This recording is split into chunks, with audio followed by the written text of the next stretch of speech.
Very nice. There is. I just learned those two. I screwed up Wipeout a little bit, but there is Wipeout and Miserloo from Dick Dale in honor of our guest, surfer extraordinaire, mortgage man extraordinaire, Steve Carpitella. Welcome, Steve, to what is now not always a weekly, because I've been traveling a lot, as you know, lately, but usually our weekly exploration in excellence, we call it Loser's Lunch. Welcome. Yep. Thank you. Thank you very much for having me on here, Mr. Mancuso. So it's been a long time coming. So as someone who's watched the program before, you know that we start off with the markets, and it is a doozy of a week. It seems like the only report that's really going to matter at this point, that I think may help us. So what we're talking about here this week, today was a slow day to get the week started. Maybe the rest of the world didn't sort of turn their clocks back this weekend. But not a heck of a lot here happening domestically. For that matter, really nothing. Some auctions and some like tertiary data, consumer credit that, we should care about, but we generally don't. Elections, of course, tomorrow. But over in Europe, we had some more PMI, and they keep re-releasing these reports. Most of them missed and/or were contractionary. And in a lot of ways, stuff is getting worse in the Eurozone than it is here. In Germany, hey, Frankie, in Germany, even though global, the PMI construction number was actually up month over month, it was still 43.8. Not great.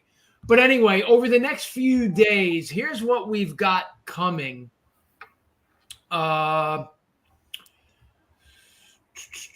Tomorrow in France, no real big deal. I've been looking at a lot of the stuff overnight because, that's been hitting us. Belgium, we have retail sales. Eurozone, we have retail sales. They're forecasting negative 1.3 after a negative 2 the month before. On the year over year. Month over month, they're expecting a positive after a negative.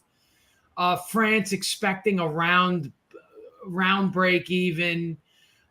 Here in the U.S. tomorrow, we've got some Fed speak. We have some Fed speak later today as well.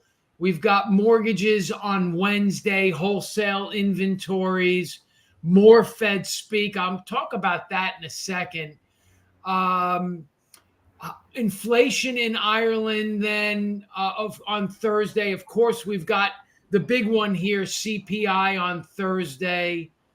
And then Veterans Day on Friday, by the way. We do have Germany inflation coming later in the week. Michigan sentiment. That's really about it in the way of data this week. It's CPI. Now, we had non-farm payroll on Friday, and headline beat, and I talked about this in one of my minutes. Like, if you looked at the components, most of them were bad. What it basically said is if you were an adult, you were more unemployed than you were the month prior. And if you were 16 to 19, you were significantly more employed. The unemployment rate dropped by 0.4, which is a huge drop amongst teens 16 to 19.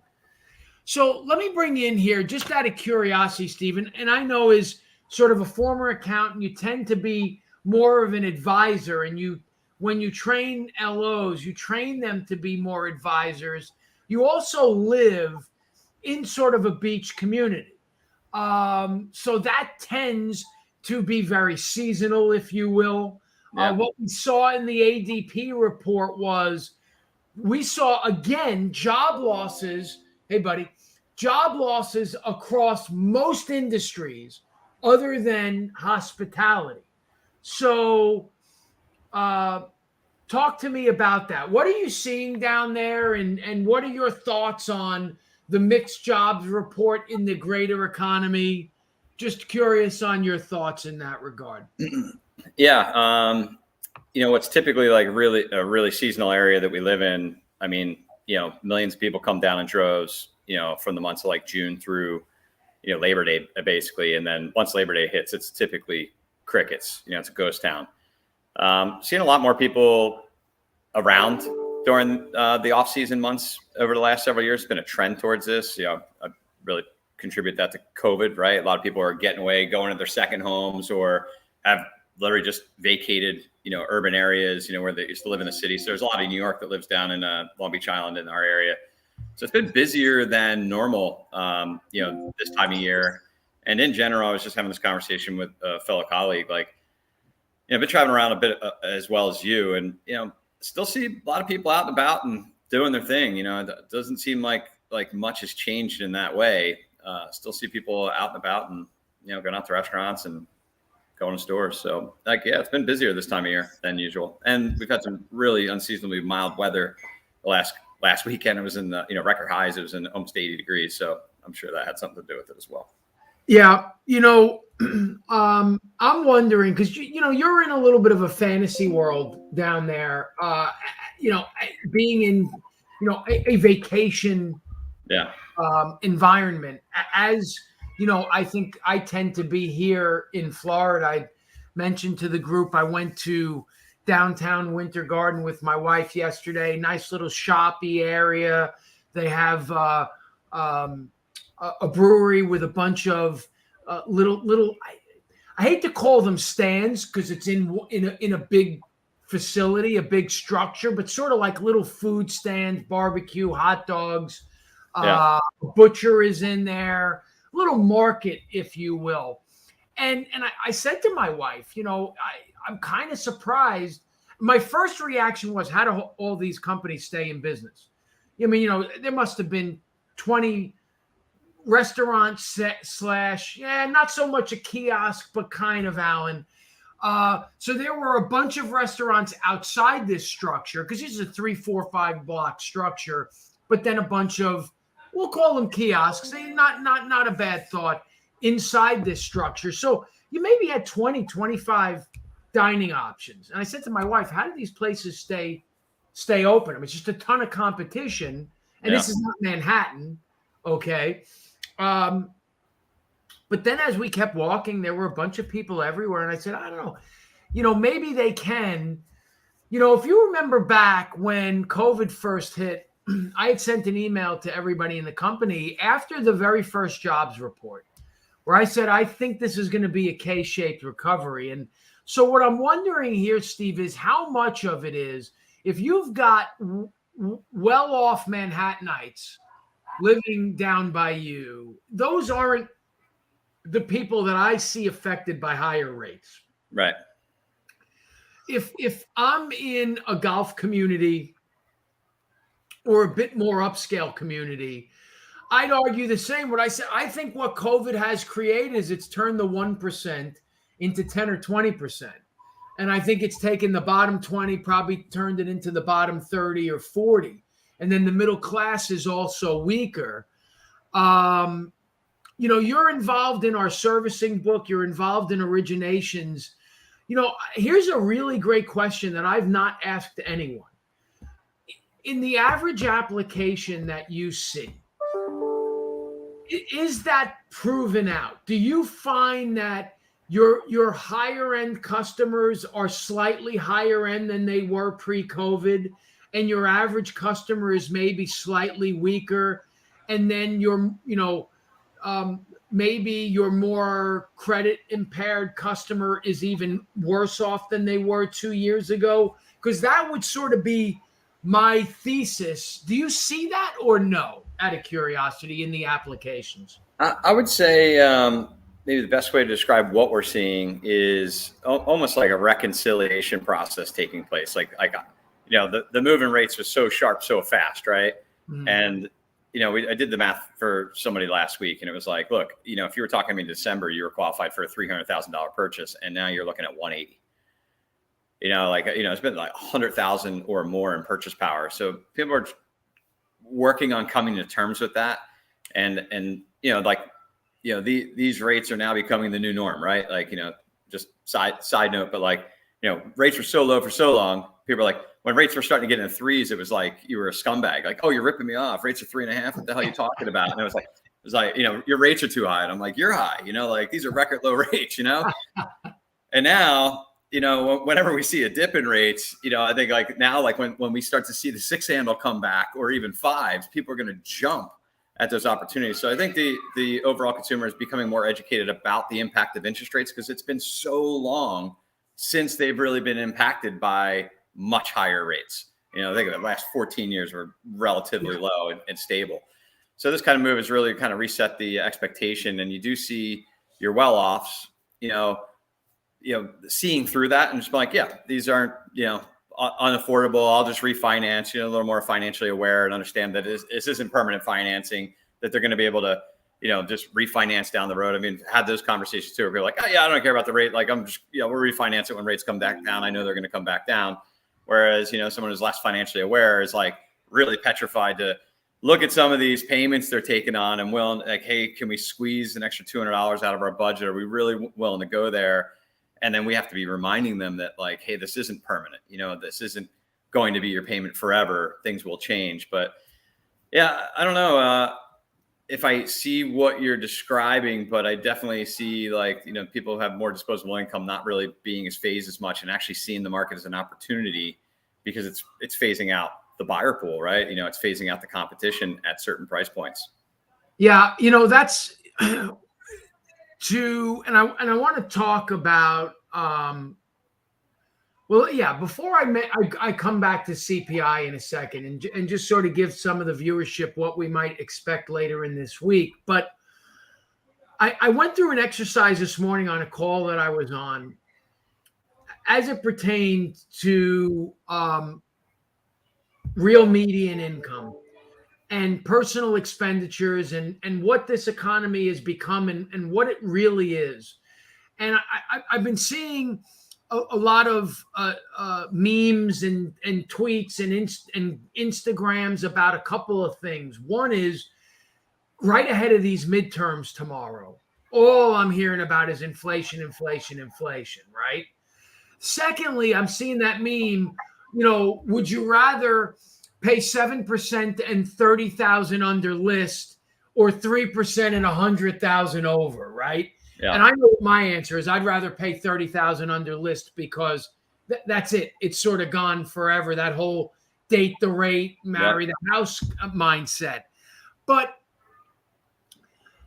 how much of this phenomena is sort of real versus learned in that I actually went through this. If you go back 20 years, and I forget the exact break, I was 18 or 22 or something like that.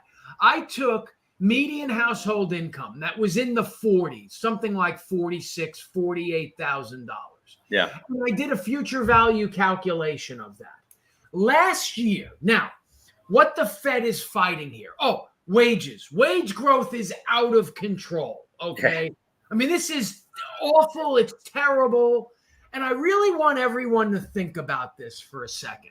It was $78,000, according to Google. And the internet's right about everything, so I trust that number. What do you think the inflation rate on those wages are over the course of 20 odd years, 48,000 to 78,000? What is that implied rate when you do that math? Take a guess.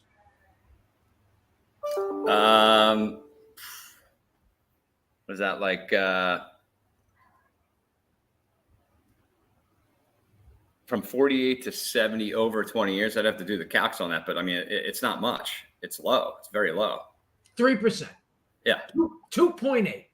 And in fact, wage growth over a shorter run, and it was pre-08, income was at 58,000, and then it crashed and sort of stayed there. And then around 17, we started to see, we got back to pre-COVID Yep. '08. And then that's when we saw a real appreciable, from 17 to pre-COVID, a real appreciable growth in median household income. Yep. Even with that growth over about a 10 or an 8 or 12-year period, we still saw like 2.6%. Yeah, it's still sub 3. From 54 in '07 to 78. There was a pretty good growth pre-COVID. So the answer is all of these hot wages that we're trying to kill off, I want us to wake up, unplug from the matrix, and think about what the Fed is doing here. Okay? Carpitella, he is. To think about the wages that we are trying to kill represent under a 3% growth year over year for the last 20 odd years. Yeah, which is barely keeping up with the Fed's mandated 2% inflation. Barely beating it. So the consumer's running the treadmill. That's all they're doing. Okay. And folks, I flashed these charts a couple weeks ago on here. I know that we want to say the cost of things are crazy. But if you look at it, if you take a look at a 20-year chart of the cost of gas, lumber, milk, eggs, tomatoes, copper, the cost of a vehicle, just go on Google the MSRP of a Ford Mustang in 1999 and 2005 and Google it today and do a inflation calculation, a present value, future value, whatever. You can do it both ways and triangulate into a number if you don't have a robust calculator. Everything comes out to about 2 or 3%. But what happens is we say, well, and I saw some people tweet about this. Oh, well, I was paying 90 cents for eggs a year ago and now they're $3. Well, yeah, because the price of everything crashed when we thought the world was ending, when everybody was locked up for the first 6 months of COVID. And we sort of forget about that. So a question I have for you, Steve, is how does a loan officer sell around that? When you have a borrower who, let's just say, can afford the house that they were looking at, but doesn't have the mindset that you said, hey, I'm just gonna refinance. Like, what do you do in that particular example if somebody just has sticker shock, but that's because they were conditioned to expect their interest rate to be 3%? How do you sell value and not price? Yeah, the one go-to that everybody goes to on this, and Mike Carval's a big proponent of this as well, is like, how much is what's the return on your rent investment so far? I mean, that's inflated too. Rents are out of control. You want to talk about rent inflation? Like, that's up big time, right? So like, what is your return on your rent? You still own nothing. You have nothing. Imagine if you did take out a 7% interest rate 10 years ago since you've been renting a home, where would you be today from a wealth perspective? So it's really like, that going back to the advising part, right? Like showing people how real estate can grow wealth in general. So what's real estate appreciation in the last 10 years? Right. Last couple of years. Less than you think. But the last couple of years. Yeah. But better. But it's better when you consider the write-off, when you consider what your rent would cost. Yeah. What most people don't get about owning a home, even if they're homeowners, is it's more cash flow than it is expense. If you look at your mortgage payment, and you see there's a reasonable, for most programs, a reasonable component of your mortgage payment, you're just paying yourself. Yeah. You're taking cash and putting it into equity. Yeah. You're not like, I think people have that misconception like, oh, I'm losing this money. Like, no, you're just putting handcuffs on it. You're just shifting one asset from liquid to non-liquid. That's all you're doing. You're reclassifying your asset. And I think some of the concern that's out there today too is like, oh, home values are, coming down, and I don't want to, what if they come down further? But it's like, well, how long, when are you selling your house? I don't know. I'm probably going to be here for 10 years. Okay. So that's like, look at your 401k. Are you looking to liquidate your 401k today because it's down 20%? No. Because why? Oh, that money's for later. So isn't your real estate money for later as well? So people have to get over that aspect of it too, in terms of being concerned that they're going to lose equity in their home. And, again, how much equity did you gain or lose in your home that you're renting? The answer you just keep going back to the fact that rent is getting you nothing. Yeah, if you bought a home, according to Case Shiller's, whether it be their national quarterly index, their composite 20 index, CoreLogic, essentially, if you bought a home in January of 76, that index was around 20. Okay. That same index 13 years later was almost at 80. That same index another 13 years later was almost at 120. That same index peaked in 06 around 200. Wow. So almost tenfold. Now we've yet to get back to 06 levels in the composite. Now, talk about Manhattan. Manhattan's through it, right? Southern California likely through it. Certain areas, so on and so forth. But even with the correction in 08, okay, that index was still around 140. And right now, if you believe it, it's sitting at around 170. Okay. So, at the end of the day, the numbers don't lie. The index is 7x what it was not quite 40 years ago. And at one point, like I said, it was 10x. Excuse me, 8x.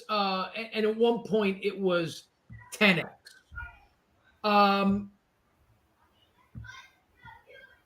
At the end of the day, the question is, I've always felt like a house is your home. And we've talked about this. I don't see it as an investment. I don't. It's nice if you can make money. There's intrinsic value, right? What is the value of the experiences that you create? How do you put a price tag on those? And can you create those same experiences where you're living now, where you're renting now? Because here's the thing. I could tell you, I own 3 single family homes. And when you talk about rent appreciation, I couldn't rent a single one of them out and generate any sort of positive cash flow or profit. So maybe I own the wrong houses or what have you. Yeah. So I would argue I don't think rents are high enough. But that being said, they're still prohibitive relative to what you can do inside of a home. Let's talk about recruiting a little bit. So as a sales leader, we're in a period of consolidation in the mortgage industry. How do you navigate that minefield? The folks who are looking to jump because they don't have real business anymore versus the folks who, have taken a breather, realize that maybe their future isn't where they are, and there's somebody that can really, can run with you and vice versa. How do you navigate that? Yeah, I think for most, it's just been a bit, for those who have the proper, it all goes back to relationships. I preach relationship origination, the financial education and the loan production that comes from that is the byproduct of building good relationships. So for those who have established those relationships, and I'm a stats nerd like you, I get stats for decades, and we go back and look at, hey, what was pre-COVID production? What was COVID production, and where do you think you're going to land now? And the answer is, if you land anywhere better than your pre-COVID production, you technically have grown your business, right? Because going back to those levels would say, hey, you're no better than you were prior to COVID, right? So, a lot of people who have established those relationships have grown their businesses. So several of our originators that are on the program are falling back to levels that are still greater than whatever their average was pre-COVID. For those who don't have the relationships, they're realizing how exposed they are in the business and realizing, oh shit, I'm as good as yesterday's numbers or today's numbers, right? And going deal to deal. So I think it's a big wake up call, right? For the industry to consolidate at as rapid as it did, it really exposed a lot of business models that are out there.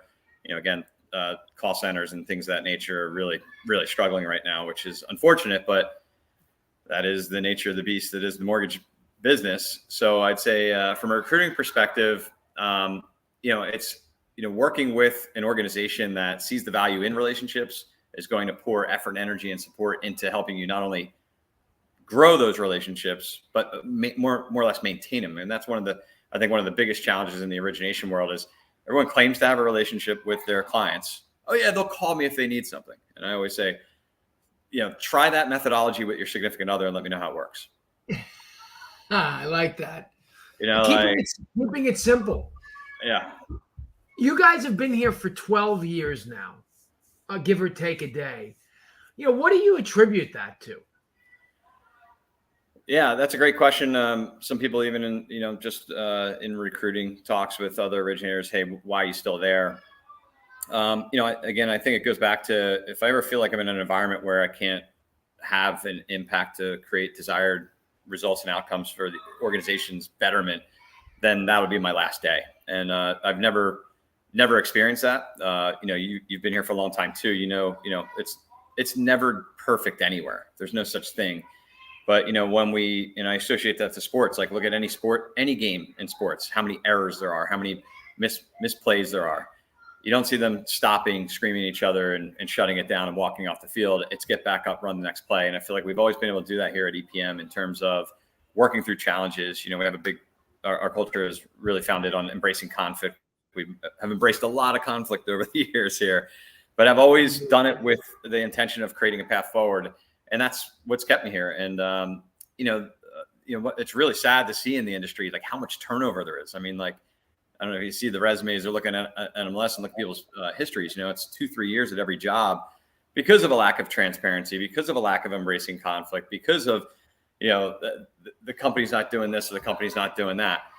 There's got to be co-ownership on both sides of, whatever the challenges are. And again, sitting at a table and working through those things. And that's what's got me, this far with the company and, the foreseeable future. And then how do you build a business without consistency? Consistent approach, consistent results is a big theme of ours. How do you do that when you're changing companies every 2 to 3 years? Like, how do you, like I know people are doing business with us, but like at the same time, like to really drive your brand, the organization, the consistency there to your consumer, if you're jumping around a lot, it's kind of hard to kind of, hey, what's going on? Why you're at another mortgage company? I mean, I have clients that we've been working with forever. Since I've been in the business, is still doing business with some clients from 20 years ago. Imagine if I was on my 15th mortgage company. I'd be surprised if they would be willing to hang around with me that long with all that job hopping. Well, speaking of consistency, most of your team has been with you that whole run. Now Dennis, maybe he's stuck with you, or maybe he's not. Although that doesn't always work out either, by the way. But, Carver has been with you for a long time, Eric and Chris, and others. Like Dimitri, Lori. I mean, we got. What do you attribute that to?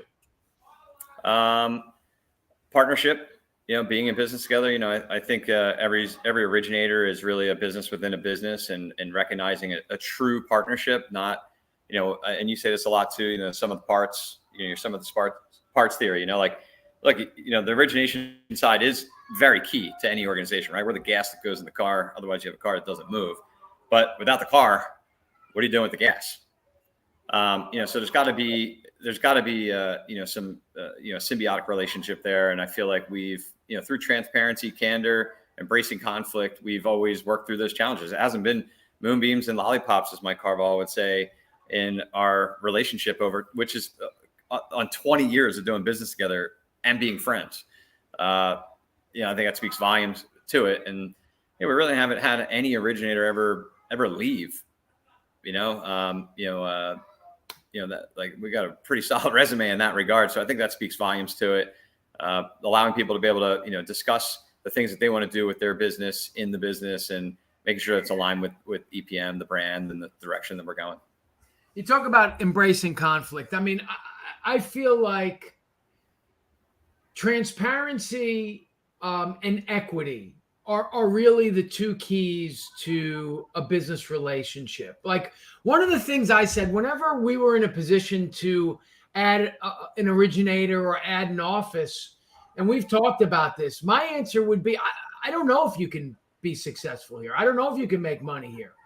But Steve and his team's been here for 6 years, been here for 8 years, been here for 10 years, whenever it was, and so if they can do it, I don't know. I think if you can, that lack of accountability that so often exists within us, within so many of us, and that's why I've always been fast to make sometimes some of these business decisions, because it wasn't about my confidence in who I was doing business with.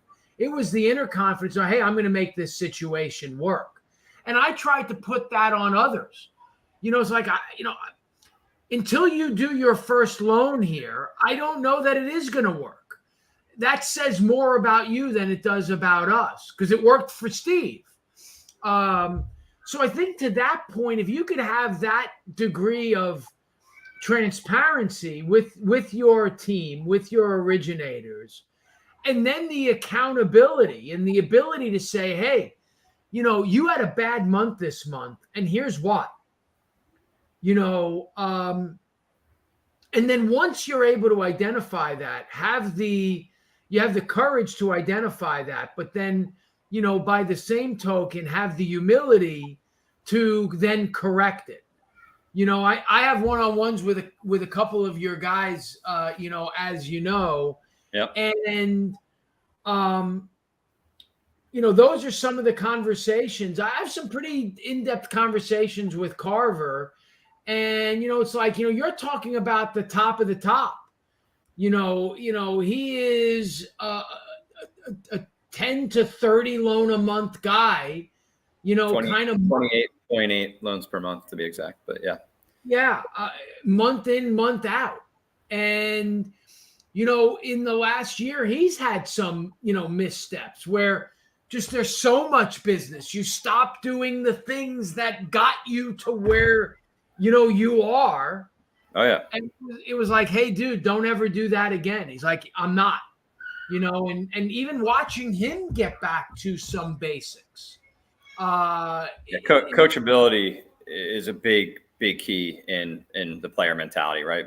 Mike and several are very open to the feedback. Like, tell me what I'm doing wrong. Hey, dude, you're dropping your elbow every time you go to swing the bat on a curveball. Like, stop doing that. Yeah, whatever it is, and then making those adjustments on calls, and and making those corrections, using committed language and firming things up. So yeah, I think that's a big part of it as well. Yeah, I want to really highlight that for a second, because for those of you that don't know Mike, and for that matter, those of you that do, this is a guy. And what'd you say? How many? 28.8. 28.8 is his average. His average. Like Okay. His ongoing batting average, without COVID, this goes back, and even in this market, he's averaging around 21 loans per month, which is exceptional. Yeah. So I'm going to say two things about that. So this is someone that's doing 28.8 loans a month on average, okay, over a long run, willing to take criticism, to take feedback, willing to sort of go back in a lot of ways. Some of the things that we discussed doing were like very rudimentary, very simple. Are you asking the listing agent for business, for example? We talked about some content for him to create and for him to have the humility to immediately implement those things.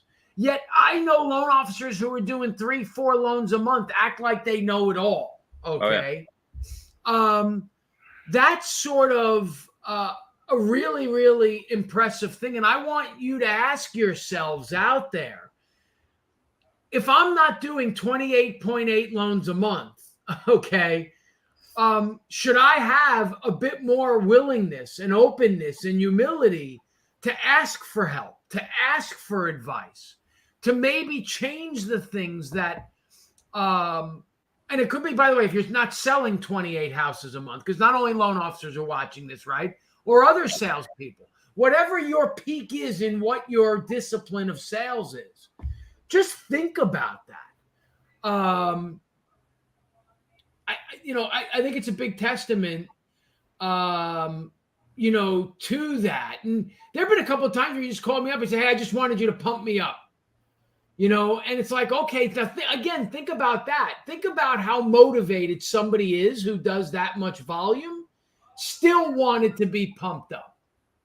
Yeah. And his average is actually, it continues to increase. Like, he continues to work to set the bar higher and higher. And again, not even just give all the props in the world to Mike, but it's Neil, Evan, Lori. There's several others on the team who are doing the same. Chris. Agreed. I talk to Neil every week too. I missed him this morning because our call ran long. We're rescheduling for tomorrow, but we really get into the weeds on stuff that borrowers are talking about, and it's what I get out of speaking to both of them is, sort of always looking for solutions. We understand the challenges that exist, but rather than complaining about the challenge, look for the solution. Yeah, adapt. Just keep adapting. Let's talk about the CPI again real quick. So what do you have an expectation for Thursday, a guess? I mean, looking at empirical data, we got a better shot at coming in line or under year over year compared to last month, because September's read last year was so low. It's one of the lowest reads of the year, if my memory serves me correctly. And the next several reads, October, November, December, were much higher. So the metric that we're comparing against, could paint a picture that inflation is topped out or peaked in the coming months, and that kicks off really this Thursday. So I believe that picture is going to start being painted, knowing that there's been a lot of disinflation in commodities over the last 6 months or so. I hate to make there are two reports that I just despise, and that is the jobs number that we just got and the CPI number, because they are about as imperfect a measure of what's happening today and or what's happening in reality as anything. And I touched on this in the minute. What's my issue with non-farm payroll on Friday? Well, here it is. The establishment survey said we added 261,000 jobs. The household survey said, and I'm going to use these terms loosely because it's not exactly what they're saying, but that we lost 306,000 jobs.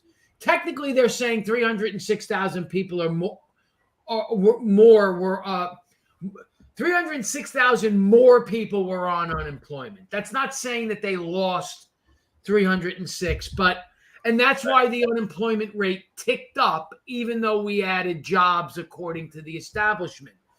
Further, if you look at ADP and you try to combine and triangulate both reports, and I touched on this, I think, earlier on the teens, but basically all adults were worse off last month. In addition, all industries that ADP measures and that non-farm measures were also worse off. These numbers were buoyed by teens 16 to 19. Their unemployment rate went from 11.4 to 11, 4/10, huge number, whereas everyone else was either even or worse. I think the hardest hit, don't hold me to this, and you can get all these stats, by the way, on BLS's website, folks, but I think Asians were hit the hardest. Why, I couldn't tell you, but I think that their unemployment rate ticked up by 0.4, if I'm not mistaken.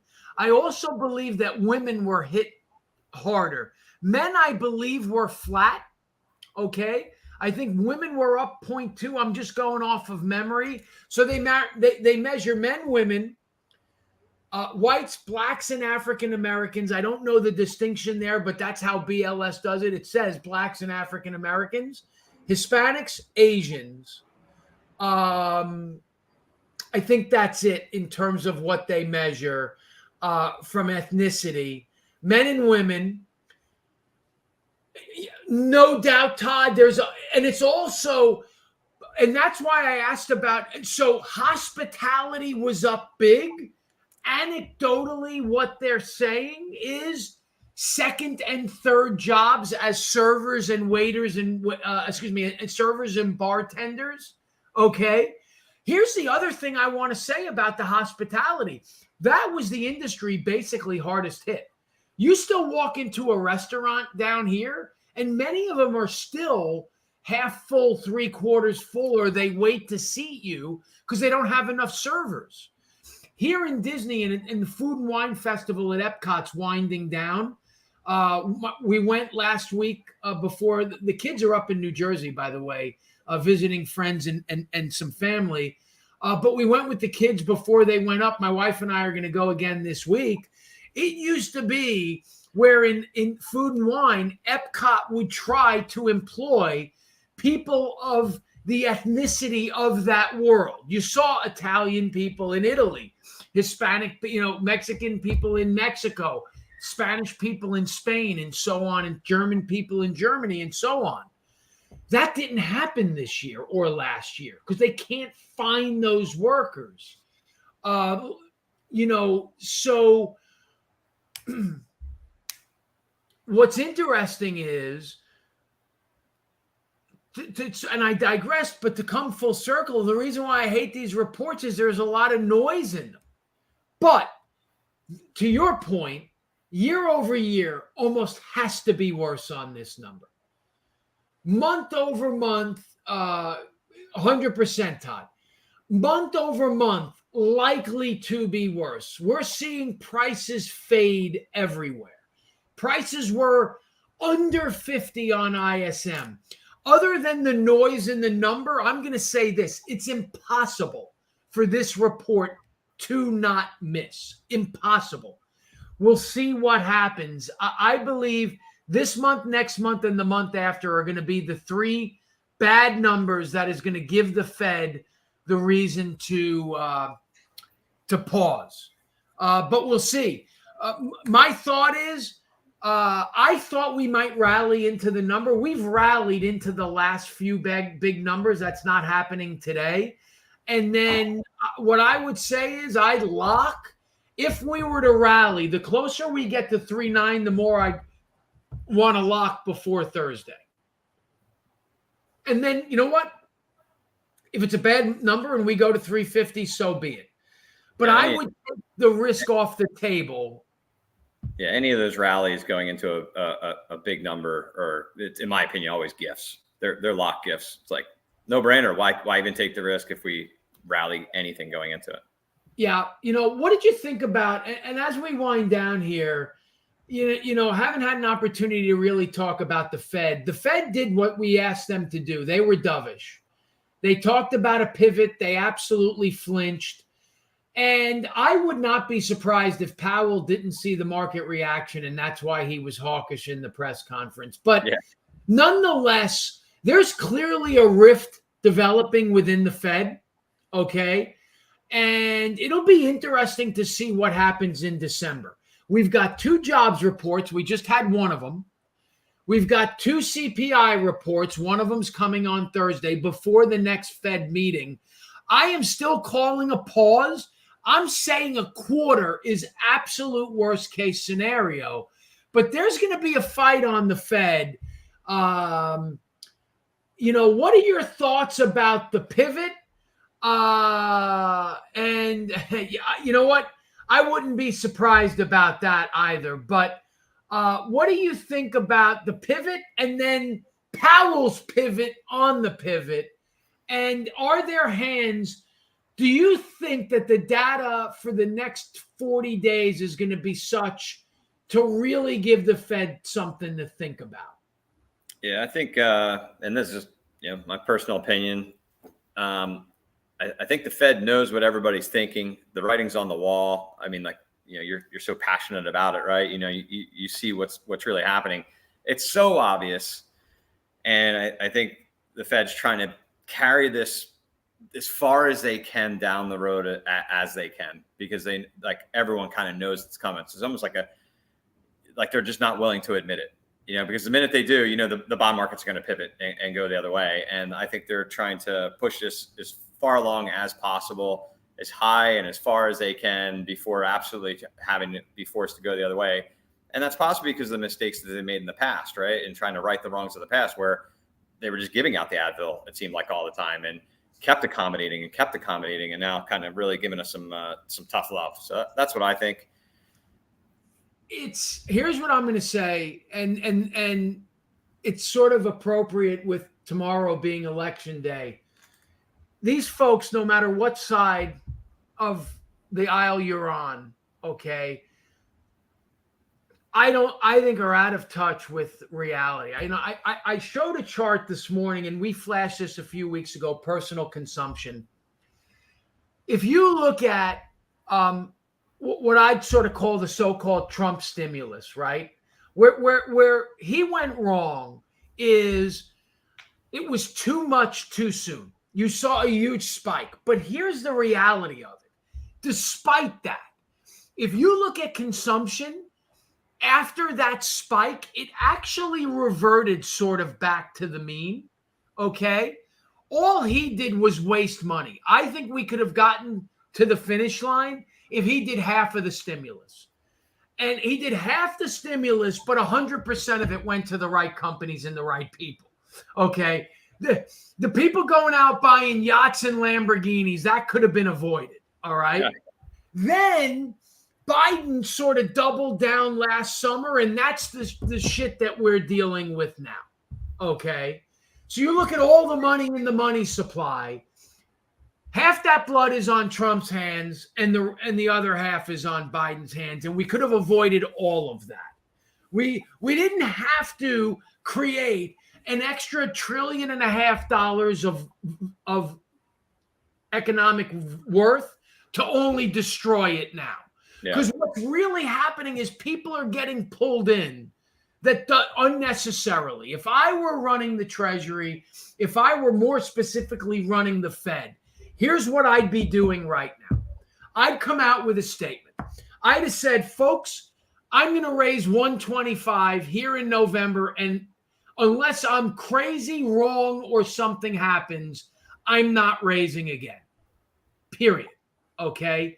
We're killing it. It's dead. It's done. And frankly, I wouldn't even raise that much, because I don't think the Fed had to raise anything, because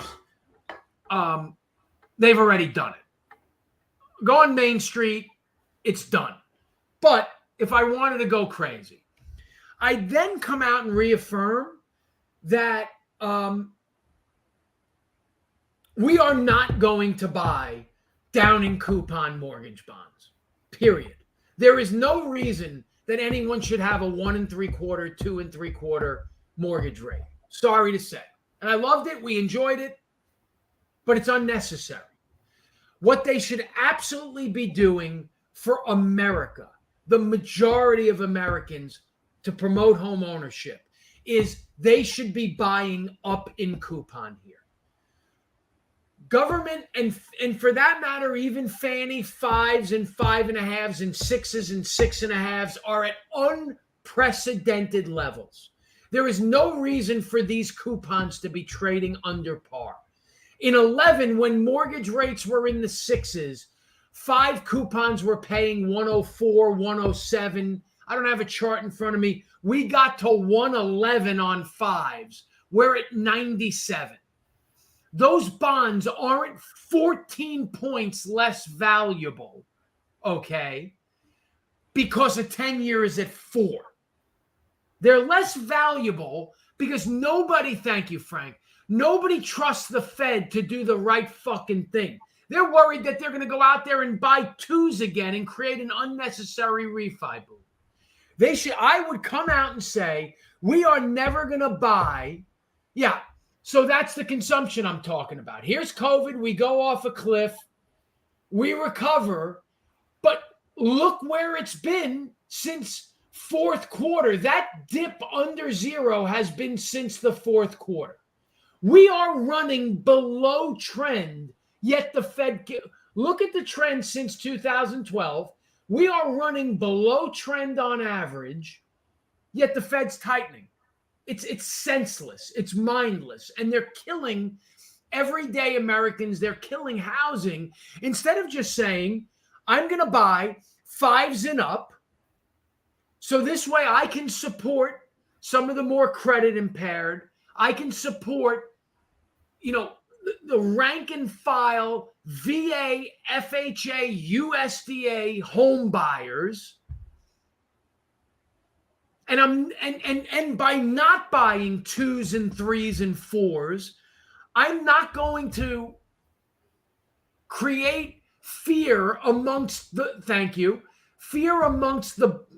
bond buyers in those coupons that are devaluing those coupons because of prepayment speeds. That's what needs to be done. Nobody that needs to borrow money right now, nobody that needs to buy a house right now is being priced out at 7 versus 6. They were priced out at 5. Yeah, think about this. Love your opinion on this. I mean, is there ever really a reason? Like, a lot of people don't see rates sub 3 as being considered free money because there's still an interest rate tied to it. But the Fed's fund rate 0 to 1/4 for a long period of time. Prime's typically a 3-point spread on that. So isn't anything typically 3, 3 1/4? To the consumer would be practically free money. Is there ever a reason that rates should ever go lower than that threshold? That's we've seen, if you look at wage appreciation, I alluded to this earlier, I believe. We've been averaging about 3% wage appreciation for the last 20, 30 years. Okay. So, a 3% rate on your mortgage, to your point, in year 2, in year 5, in year 8 is free money. Because I'm making 3x, 4x at that point, 10x on my day $1, not in total, but on my day $1, yet still paying 3. The idea that, even 5% can't support and promote home ownership is sort of crazy. Yeah. I would dare I say that our consumption patterns, depending on your income level, your consumption pattern might need to change. Maybe you don't need cable and a gig down and 5 phones and a Mercedes and rent an apartment. Get rid of some of those things and buy a house potentially, right? Because it's a home. But at the end of the day, to me, how many times do we go out and buy a car with a 4% note, 5% note? Spend your credit card at 10%. 10% is a great interest rate on a credit card historically. Yeah. Average credit card rate is just about to eclipse 20% for the first time ever. So 4% pre-tax, which gets distilled down to 3, 3 1/4 post-tax, 3% pre-tax, 2, 2.5, 2 1/4 post-tax. Not a big ask. The folks that are getting killed are the folks with all the LLPAs for the most part. The Fed needs to support up in coupon and denounce down in coupon. Let the market find their own price through price discovery on the 3.5 and down, maybe 4 and down. They should be supporting right now 4.5, 5 coupon and up. We need to be at 102 on a 5 coupon before we collapse the housing market. All right, we've gone way over. I think this is the longest one yet. I'll give you the last word. Informed. Well, Not in that way. The last word to say whatever you want to say. Yeah. Last word to say would be, yeah, this is a great time for originators to pivot. Focus on relationship building. That's what it's all about. It always has been, and it never will be about anything different ever. And this is the type of market that's going to expose your business model if you're doing anything other. So, you can find Steve on Instagram, on LinkedIn, on Facebook. He has some really good content. So I would definitely do that. And look, folks, here's the bottom line, okay? When Steve says relationship, he has originators that he's teamed up with now for 20 years, okay? He's been an EPM for 12 years, okay? That longevity isn't based on product, isn't based on price. It's based on, thank you, Todd. It's based on value. Thank you, Roman. That value is driven by relationship. Correct. Yeah, it's not just client, not that people borrow money from you. It's relationships with everybody.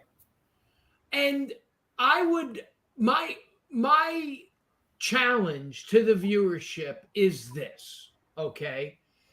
If you haven't been with your team for 20 years, if you haven't been with your company for 12 years, and obviously everything's relative. I mean, you might not have been in the business for 20, but if you're a changer, start looking within. Ask the question, what have I done to contribute to that instability? And then maybe give Steve a call. Yeah. All right.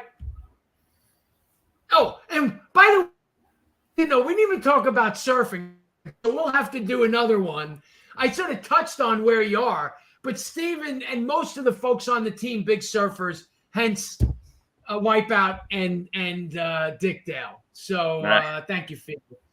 So hang loose, catch a wave. Will do. I love Hawaii. We have that in common. Yeah.